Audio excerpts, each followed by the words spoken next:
ગુજરાત વિધાનસભાનું અત્યારે બજેટ સત્ર ચાલી રહ્યું છે। બજેટ સત્રની અંદર છેલ્લા 2 દિવસથી એટલે ગઈકાલે બજેટ જાહેર કરવામાં આવ્યું, પણ એના આગલા દિવસથી સતત જ્યારથી સવાલ જવાબ થઈ રહ્યા છે, પક્ષ વિપક્ષ બંને આમને સામને હોય છે અને એકબીજા ઉપર આરોપ પ્રત્યારોપ પણ લાગતા હોય છે। પણ હવે એક આરોપ લાગ્યો છે ને આ આરોપ જે છે એ ખૂબ ગંભીર આરોપ કહી શકાય, કારણ કે ગુજરાત વિધાનસભાની અંદર જ્યારે નેતાઓ એમ કહેતા હોય કે આ બજેટ જે છે કરિયાણાના દુકાનની બિલ જેવું છે, આ બજેટ છે એમાં સામાન્ય નાગરિક માટે કશું જ નથી।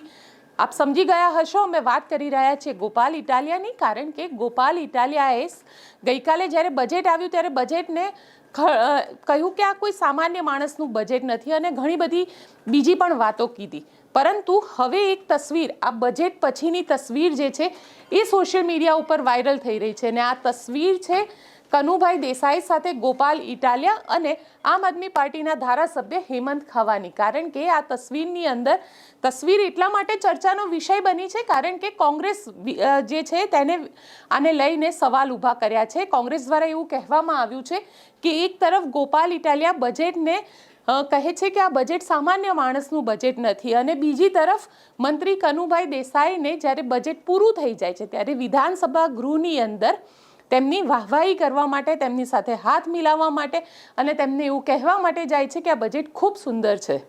એટલે ક્યાંક ડ્યુઅલ ફેસ જેને કહી શકાય, બે મુખી વાત જે છે એ અહીંયા આગળ આમ આદમી પાર્ટીના ધારાસભ્યો દ્વારા કરવામાં આવી રહી છે। તે પ્રકારનો દાવો જે છે તે કોંગ્રેસ દ્વારા કરવામાં આવ્યો છે, પણ આ જે તસવીર છે આ તસવીર એવું કહેવાય રહ્યું છે કે આ તસવીર જીતુ વાઘાણીએ ખેંચી છે।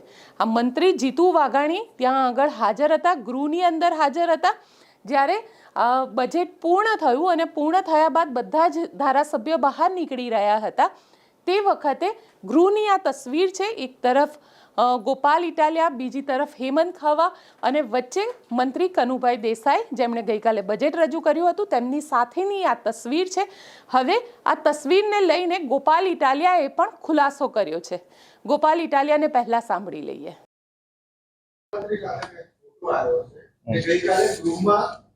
અમે પડાયો છે અને લગભગ મંત્રી જીતુભાઈ વાઘાણીએ જે ફોટો પાડી આપ્યો સાથે ચર્ચા એવી પણ છે કે તમે ત્યાં નાણામંત્રીને અભિનંદન આપવા બજેટ રજૂ કરવા બદલ અંદર અભિનંદન આપો છો, બહાર બજેટની ટીકા।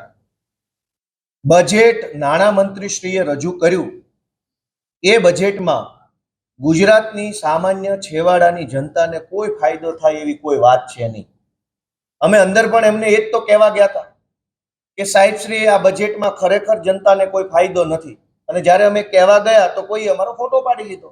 અમે તો રૂબરૂ કહેવા ગયા, કેમેરામાં નહીં। હું અને હેમંતભાઈ ત્યાં રૂબરૂ ગયા, માનની મંત્રી સાહેબને મળ્યા, એમને કહ્યું કે સાહેબશ્રી આ બજેટમાં તમે શું લખ્યું છે, સરકારે શું લખ્યું છે જરાક જુઓ।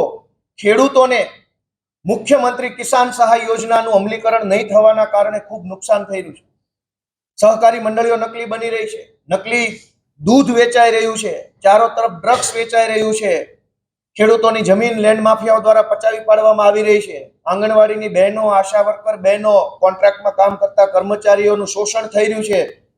આ બધી બાબતનું અમે ધ્યાન દોરવા ગયા કે સાહેબશ્રી જરાક જનતાનું જુઓ। અને અમારું તો સૂચન એવું હતું માનનીય નાણામંત્રીશ્રીને કે આ બજેટ ગુજરાતનું બજેટ છે, ભાજપનું નહીં, કોંગ્રેસનું નહીં કે આપનું નહીં, આ ગુજરાતનું બજેટ છે। તો તમામ ધારાસભ્યોનું સૂચન કેમ ન લેવામાં આવ્યું? બજેટ બનાવતા પહેલા ગુજરાતની સરકારે જો એવું કહ્યું હોત કે દરેક ધારાસભ્યો પોતાના મત વિસ્તારને લગતા 5 સૂચન ફરજિયાત સરકારને આપો, અમે 5 સૂચનને બજેટમાં સમાવી લેશું, જો આવું કર્યું હોત તો ગુજરાતના તમામ વિસ્તારોની વાત બજેટમાં આવી ગઈ હોત। આજે શું થયું? ગઈકાલની બજેટની ચોપડી જોશો તો મોટા ભાગે અમદાવાદમાં સ્પોર્ટ કોમ્પ્લેક્સ બનશે, ગાંધીનગરમાં સ્પોર્ટનું બીજું બનશે, અમદાવાદમાં આ બનશે, ગિફ્ટ સિટીમાં આ બનશે। અમદાવાદ ગાંધીનગરના બજેટ જેવો માહોલ હતો। અમને પૂછ્યું હોત કે ગોપાલભાઈ વિસાવદર વિધાનસભાના 5 કામો તમે અમને બજેટમાં સૂચવો, તો હું કહેત કે ભેસાણમાં જીઆઈડીસી બનાવો, વિસાવદરમાં રમતગમતનું ગ્રાઉન્ડ બનાવો, ભેસાણની ઉબેન નદીમાં પાણી નાખો અને અમારે એક એગ્રો ઇન્ડસ્ટ્રીઝ આપો જેથી કરીને અમારા ફળ ફળાદીને અનાજ પકવતા ખેડૂતોનું ફૂડ પ્રોસેસિંગ ત્યાં વિસાવદરમાં થાય। આવી 5 માંગણી હું મૂકતો, અમને તો કોઈએ પૂછ્યું નથી। તો આ બજેટ બનાવે છે કોણ? સરકારી માણસો, અધિકારીઓ, જેને જનતાએ મત આપ્યો છે, જનતાએ ચૂંટ્યા છે, એમને ગુજરાતની સરકારે પૂછવું જોઈએ તમામ ધારાસભ્યો પાસેથી સૂચન માંગવા જોઈએ અને ધારાસભ્ય પોતાના વિસ્તારનું સૂચન આપે તો એ આધારે બજેટ વધુ સારું બની શકતું. અમે કાલે વિનંતી કરી છે, આવતા બજેટમાં કદાચ સુધારો થાય એવી આશા રાખીએ. ગોપાલભાઈ, આપણે વાત કરીએ બરાબર છે, પણ મારા પ્રશ્નનો જવાબ આવ્યો. સ્પષ્ટ છે કે ગોપાલ ઇટાલિયા અહીંયા આગળ પોતાનો બચાવ કરતા દેખાઈ રહ્યા છે. સ્વાભાવિક છે, બચાવ તો કરશે જ, કારણ કે તસવીર હવે સોશિયલ મીડિયામાં વાયરલ થઈ રહી છે. પરંતુ ગોપાલ ઇટાલિયા, કારણ કે આ વખતે બજેટ સત્રની શરૂઆત થઈ તો ગોપાલ ઇટાલિયાનો જયેશ રાદડિયાને ગળે મળતો એક વિડીયો પણ વાયરલ થઈ ગયો.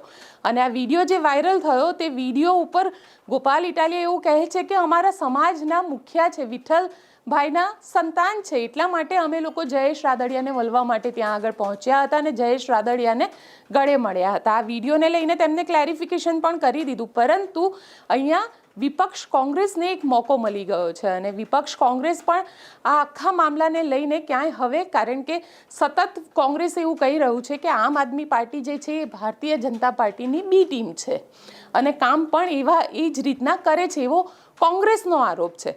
પણ અહીંયા આગળ આ તસવીર વાયરલ થયા બાદ ઘણા બધા સવાલ ઊભા થઈ રહ્યા છે કે જે રીતે આ બજેટને ક્યાંક ને ક્યાંક ખરાબ બજેટ કહેવામાં આવ્યું, પણ ગૃહની અંદર શું કરવામાં આવ્યું તેની પણ વાતો જે છે તે અહીંયા આગળ કરવામાં આવી રહી છે. એટલે ક્યાંક એવી પણ ચર્ચા છે કે આ નેતાઓ બે મોઢાની વાતો કરે છે. આપ શું માનો છો? આપને લાગે છે કે નેતાઓની વાતો બે મોઢાની હોય છે?